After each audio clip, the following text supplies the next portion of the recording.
I'm Leanne Wood, host of the KBISNeXT Stage, and I get the honor and privilege of introducing someone I have looked up to for many years. She's an industry legend, but still manages to bring an innovative perspective every darn day. Suzie, I'm a forever fangirl. Okay, here's the official part. Suzie Williford is the Executive Vice President, Industry Relations, and Chief Strategy Officer for the National Kitchen and Bath Association. Suzie has had an extensive and decorated career. I'm just going to brag about you for a minute, okay? Okay. Suzie has had an extensive and decorated career in the kitchen and bath industry. She has diverse knowledge of all kitchen and bath categories, as well as our industry's distribution and supply chain. She had 10 years of service on the NKBA Board of Directors, including her role as the 2009, I can't even say that anymore, I'm not used to the single digits, NKBA President. Since joining NKBA's headquarter operations in 2012, she oversees the marketplace, which includes overseeing KBIS, as well as government and leadership communication sectors, where she plays a key role in volunteer communications and relations. She is also responsible for establishing domestic and international industry relationships in order to expand the reach of the NKBA as a brand in North America and abroad. And that, my friends, is an amazing resume. Please help me welcome Suzie Williford to the stage. She will introduce her panelists and then lead the Women in Networking panel comprised of powerful and respected industry leaders. Welcome, Suzie. That was very my chair. All right. Thank you, Leanne. My goodness. Now that sounds like I've done a lot, but I've had about 40 years to do it, okay? So don't feel any pressure. I would like to introduce a really amazing group of people. First up, I would like to introduce the lady who really, I have to say, she inspired me to do this in a phone conversation we had. Please welcome Cheri Pfeiffer. Cheri is the president of global president, Fortune Brands, and a very nice person. Next, I would like to introduce another fireball. This lady lives here in Orlando. She is the CEO of Visit Orlando, which is really the first woman to be the CEO of such the largest tourist place in the U.S. She was stolen from Texas, so I'm a little sensitive. Please welcome Casandra Matej. Next is a woman who actually has been so well known in the cabinet world. She has run cabinet companies of the highest quality. She is an innovator, she's inspirational, and I was very honored that she was willing to do this with us. Please welcome Marcia Speer, president of Poggenpohl.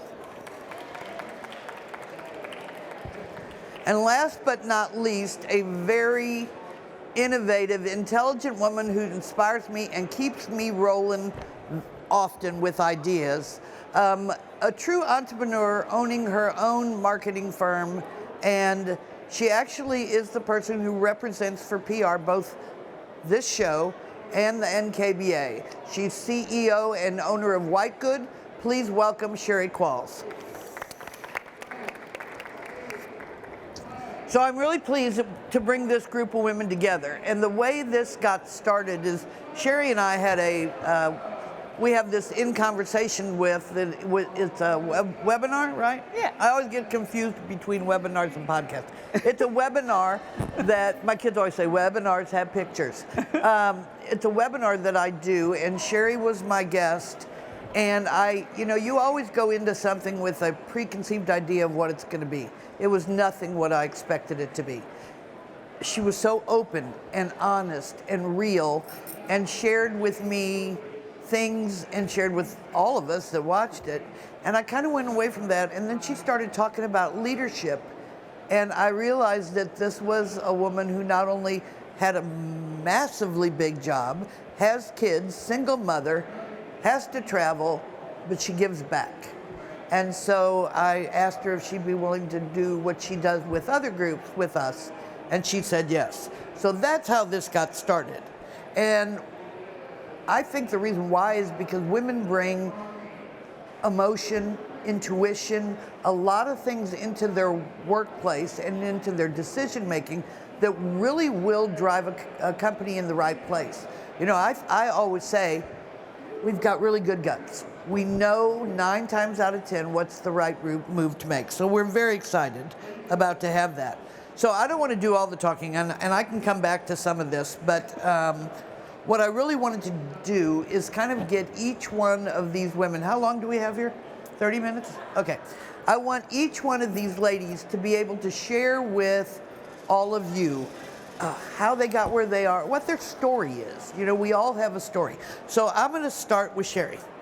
And Cheri, would you share with this illustrious group of people your story, how you got where you are? I mean, look at you. You're young, you're energetic, you have children, and look where you've gotten.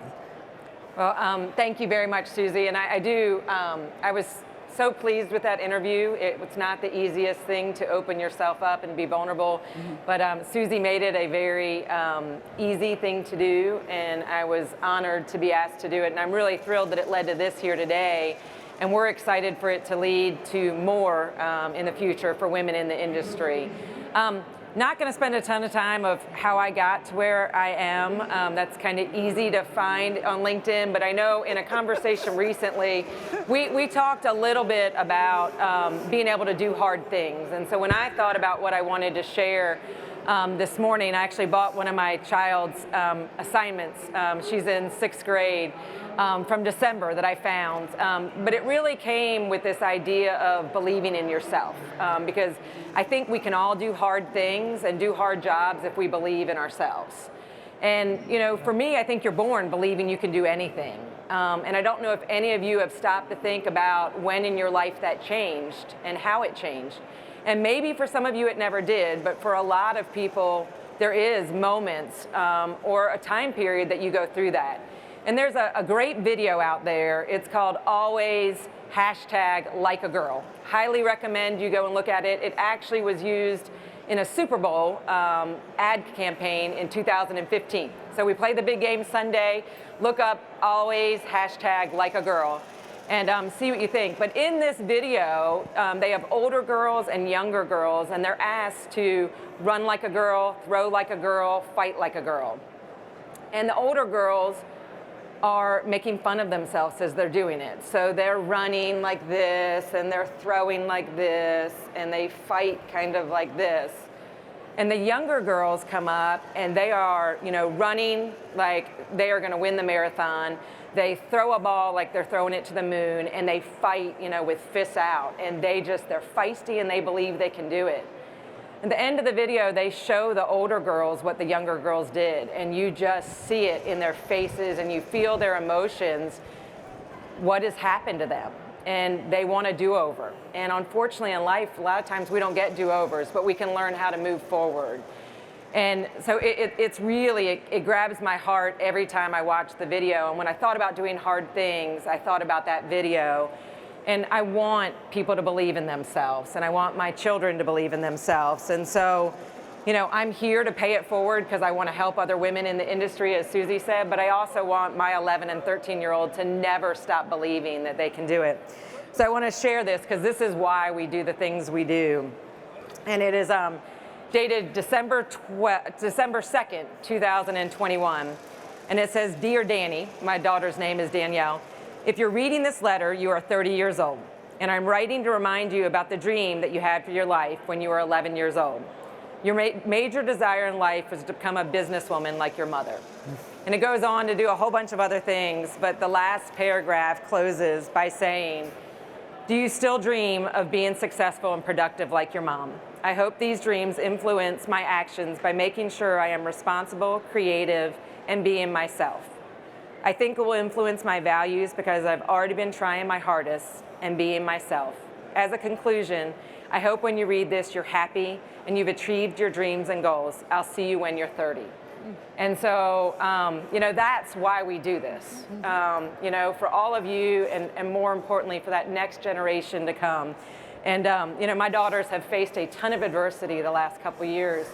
And to know that they understand the sacrifices I make to be a successful business person, just means more to me than you could ever know. And so I just ask all of you to start today, because I think to believe in yourself, it takes practice.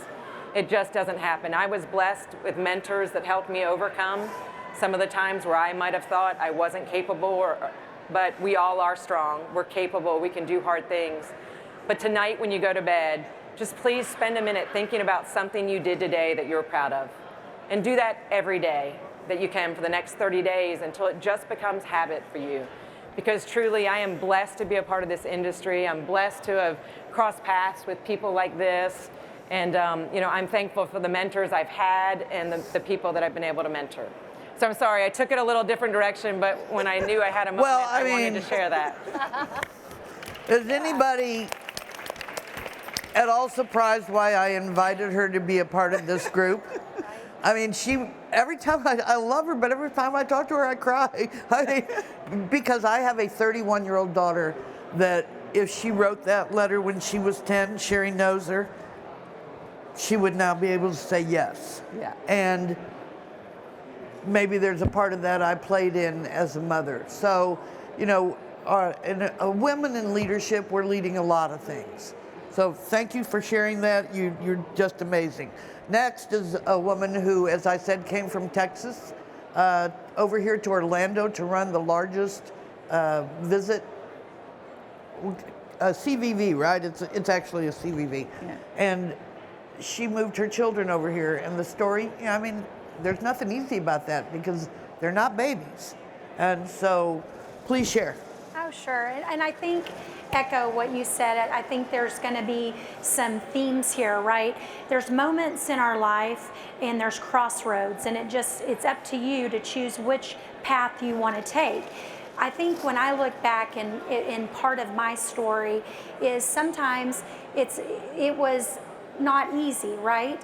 I'm also, the travel and tourism sector is primarily run by male leaders, and so that was always, which I understand is very similar to the industry that you're in today. And so when I look back, even in high school, so very quickly, small town Texas girl, first person to go to college in my family, and I went to the University of Texas in Austin.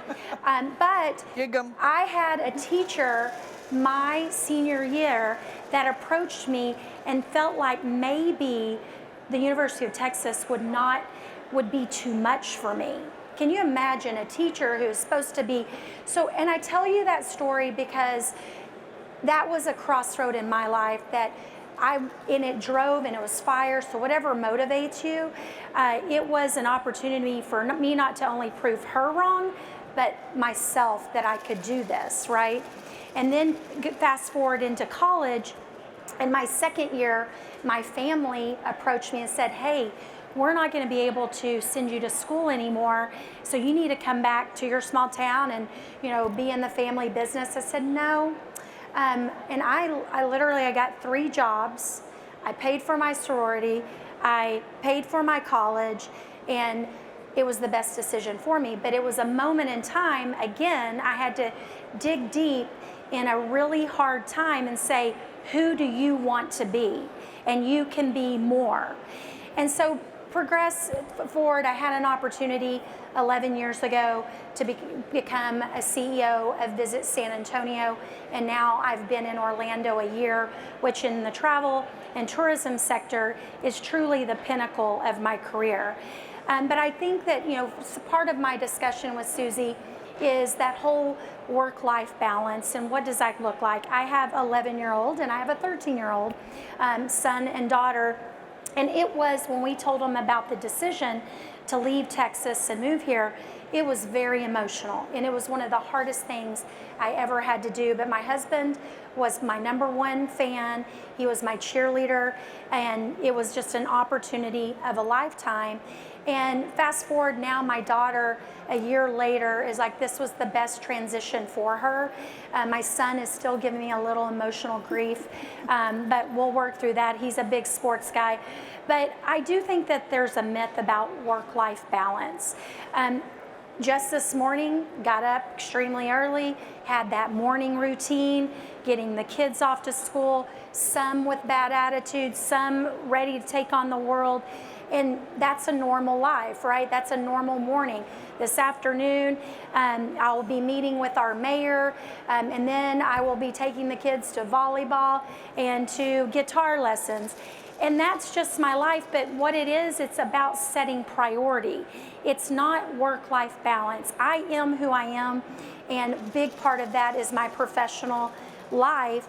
But what I will tell you is if you prioritize, I put a parent-teacher conference appointment on my calendar just like when I have to meet with an elected official.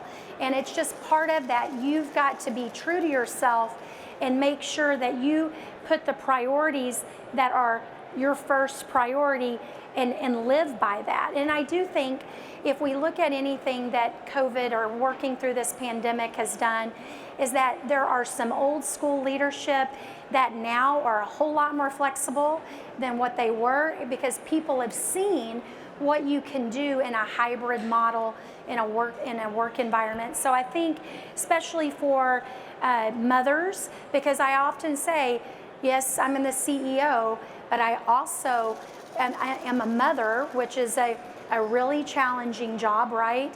And then I'm also in a sandwich generation where my parents are getting older and I am responsible for them. So I just say that is that you can do it if you're persistent, and when obstacles come in your way, make it a fire in your stomach to prove yourself wrong and those other people wrong. Magic said it this morning, and I tell my children this all the time. If you believe you're gonna win, you're gonna win. And I think that was a huge life lesson. If you think you're gonna fail, you're likely to fail. So believe in yourself and find ways to really pump yourself up. Thank you so much. Next, Marcia, we'd love if you would share your story and the things that you have to give back, because I know that everybody can get so much value from your career and life. Thank you. I was here for the 30 under 30 a few minutes ago, and one of the girls said, I know there are a lot of people here who've had many, I didn't think she was going to stop. I'm that person. I've had many fortunate years to be in the kitchen industry. So just a very short story. I met my mentor at KBIS in Atlanta, Georgia in, 87 or 88. And he remained so for, 30 years following that. So it was when I was asked to be a part of this group, I looked at it as, I can pay back a little bit. So I'm interested in doing that. I was with a leading German kitchen manufacturer for many years in many different roles. I sat in many boardrooms with a lot of men, but never felt slighted. I left in early 2020, like many of us did, and settled into what I thought was retirement. I had a call one day from a recruiter that Poggenpohl would like to talk to me about running the company in the US, and I thought,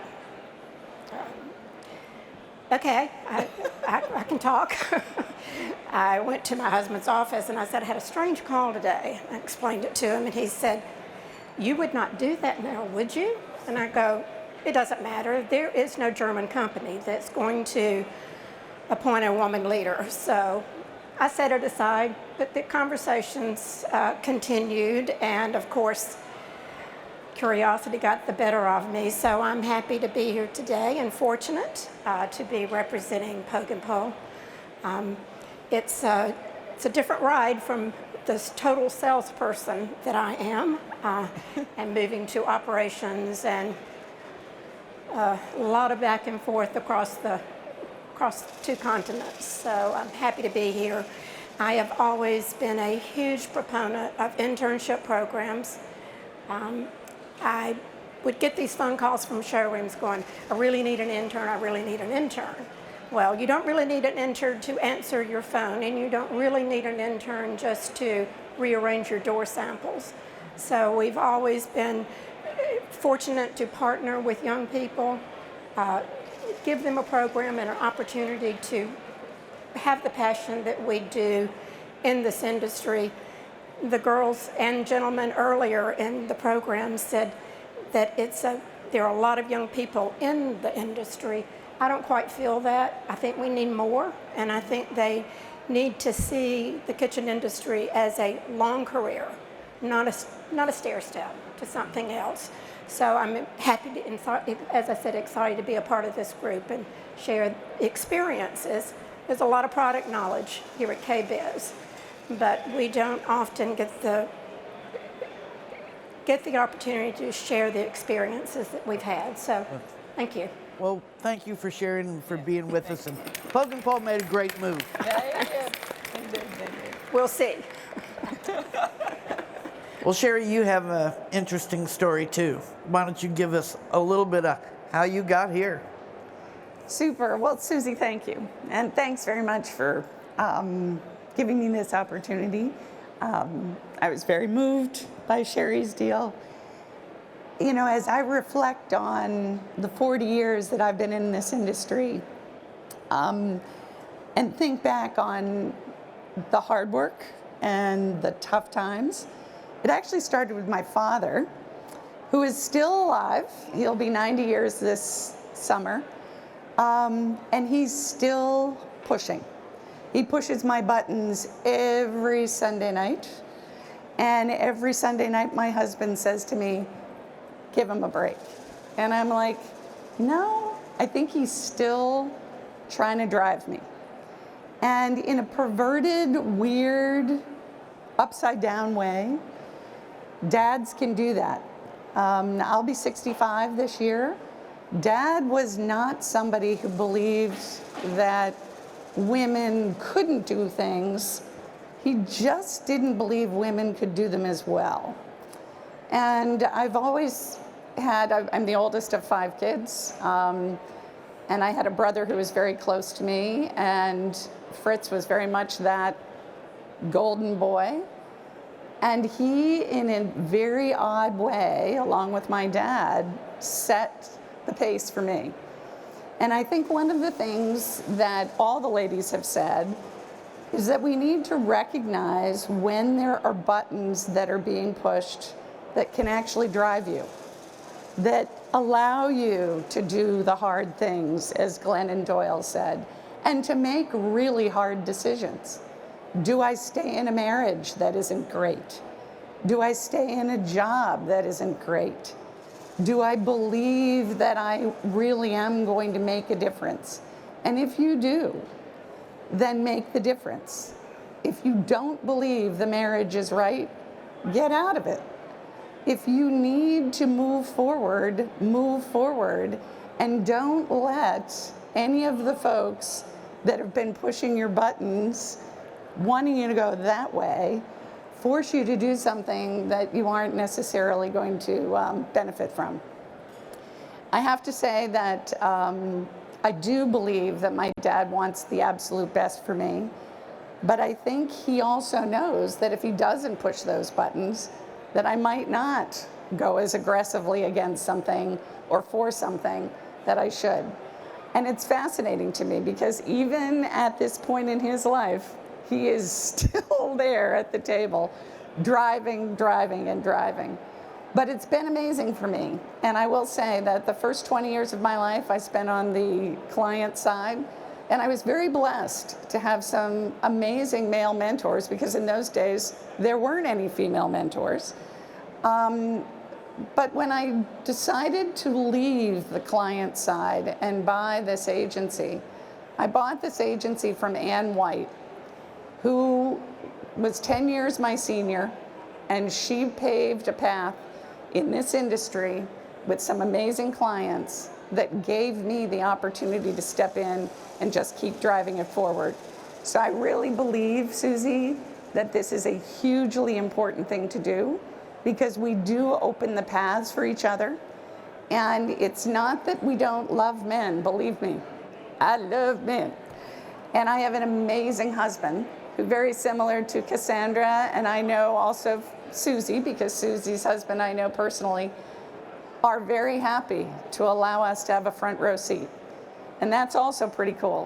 When you can find a partner, regardless of who they are, who believes in you and will help you drive forward. So in closing, what I would like to say is thank you for this opportunity. At this stage in my career, I want nothing more than to help pave the way for great, talented, dedicated ladies. All about it. So thank you. Thank you. So Cheri had asked if I'd tell my story. Well, it's a pretty long story, and I'm not going to bore you with all of it. But first of all, my front seat guy is right over there. Wave your hand. He's always, wherever I am, doing whatever I do to make me feel supported. And everybody needs to find somebody in their life, a significant other, a child, a friend that loves you and supports you, because that's the greatest gift of all. I started in this business when I was 24 years old, and my father, who had retired as vice president of Borg Warner Association, bought what he thought was a hardware store because he liked brooms and nails and stuff like that. And he did not buy that. He bought actually a kitchen and bath showroom and commercial hardware store, which wasn't anything that any of us knew anything about. And he bought it for the boys, the guys in the family, to create a family legacy. My brother, my brother-in-law, just all the guys in the family. And I wasn't included. And about 3 weeks later, they called and said, we need somebody to come answer the phones. Like, I'm not coming over there. Not with all of you. I don't want to be with you. My dad called me and he said, honey, I need you over there.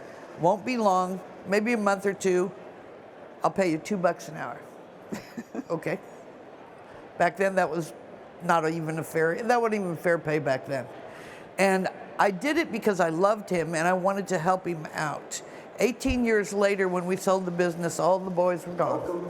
Everybody had left, and I was running the business. I still, however, hadn't gotten that feeling you need to move yourself forward. And I had been involved in multiple associations. I was on a speaking network for a group called Women in Construction. And my speech was how to work in a men's world, the other side. And it was all about the fact that this isn't men against women. It isn't about trying to move them out of the way. It's trying to feel enough about yourself and to be recognized because you don't take a back seat. Quite honestly, I learned that when I became involved in the NKBA, and this is not a selling tool. The truth of the matter is I got involved in my local chapter. My local chapter made me feel good. I threw my name in. I got involved in national. I ended up on the board of directors, as Leanne said, and became the 2009 president. All through this, I kept seeing, you have to do those little internal, what's going on inside me?